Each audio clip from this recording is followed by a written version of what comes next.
Well, good morning. Welcome to Monday. This video is coming to you live. We're starting another week and kicking some things off. So, hopefully, you've got some exciting things planned for this week and you'll be able to make some more money. That's why we're in business. Hey, my name is Daniel McCrane with McCrane Associates, and small business owners choose to work with us to increase their profitability, expand their scalability, and solidify their legacy because we guarantee our work in those areas. So today, let's talk a little bit about this whole idea of buying another business. And you've heard me talk about this before. One of the ways that you can expand your business, grow your business, is through acquisition. So I want you to think strategically about that for a moment. Think about maybe acquiring a competitor who's going out of business, retirement, or whatever the case may be, could still qualify as going out of business. So think about acquiring a competitor. That could be an option. Acquiring another value-added service that's in kind of the same area as you. Think about acquiring an area in a new location. So you're expanding. There could be all sorts of reasons why you would acquire another company. Let me tell you, though, about going through the process of acquiring another company. And I'll tell you about a situation that we're encountering right now. So, this is a live deal that we're going through right now. So, I'm not going to give a lot of specifics about it. During the course of the negotiation, so buyer and seller are trying to figure out, are we actually going to do business together? Do I like you? Do I like the terms? What kind of terms can we come up with that we're both agreeable with? All those kinds of things, right? So they're going through their negotiation. And there's still some hesitation on both sides of the issue. The seller really wants to sell. They're kind of motivated. So anyway, again, don't want to go into too many details here. But the seller definitely wants to sell. The buyer definitely wants to buy. They just have to feel comfortable with the deal.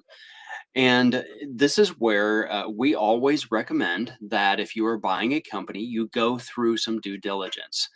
You need to make sure that you're researching the business that you're buying.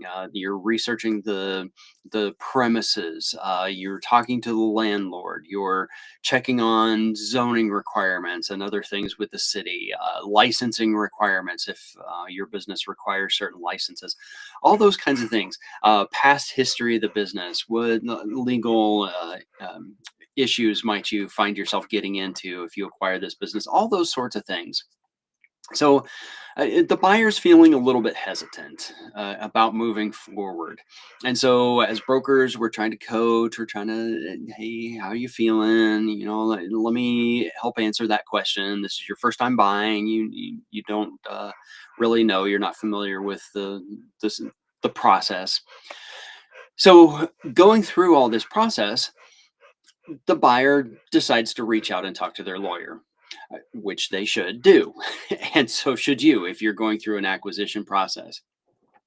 Well, the lawyer steps in to help take care of some of those details.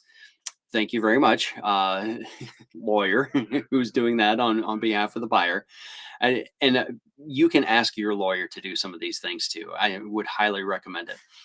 The lawyer is doing some of that negotiation. The lawyer's helping with some of that due diligence. This lawyer really knows their stuff, and really very communicative with us in the brokerage office.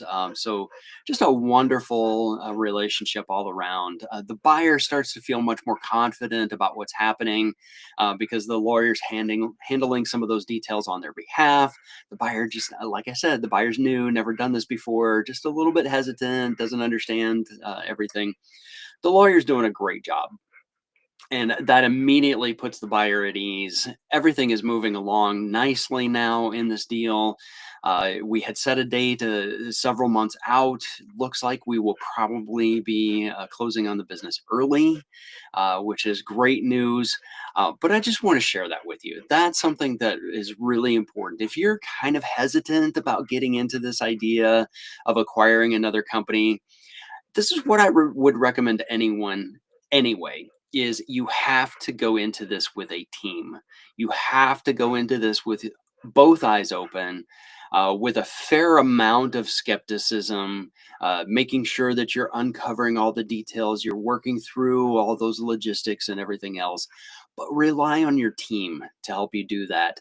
Rely on your lawyer to look things over. Rely on your accountant. Talk to your insurance agent.